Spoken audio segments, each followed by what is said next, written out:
you looked at the stats, 1900, 98% of the world lived on farms, I think. Excuse me, 1800, my apologies. 1800, then we went to 1900? Yes. And we went to 42%, and then we flicked across, and we've got 2% now. Less than 2.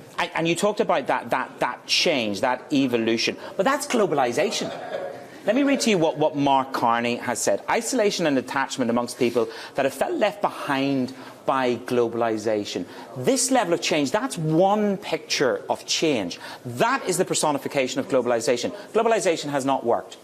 I think globalization has worked, and I think it's not globalization, it's technology.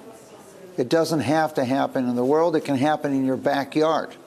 So, your local newspaper. So, technology has changed the jobs. Are we going to change to adapt to technology? And it's not just blue-collar workers. So you're a surgeon, been replaced by a person that can do robotic surgery. You're a radiologist, now replaced by a computer that can read a CAT scan or an MRI better than any individual. So the challenge is, and I think when you talk about what he spoke about, this is the exact same thing that John Nesbitt wrote about in 1982 in Megatrends. The second chapter of the book was high tech, high touch. If we're going to move technology, people have to feel part of the process.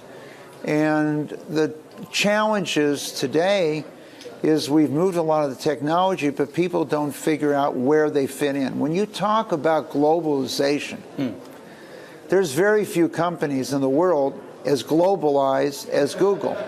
But people don't view Google as the problem. There's very few companies as globalized with 1.5 billion people as Facebook. And they don't view Facebook as the problem. So to me, it's not globalization. But then is it income, Mike?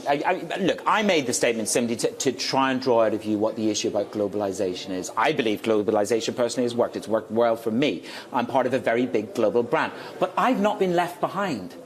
I've not been left behind. So many people have. We live in a world in 2 generations.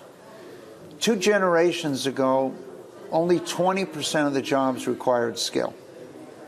So just a willingness to work hard was enough. I didn't need a skill.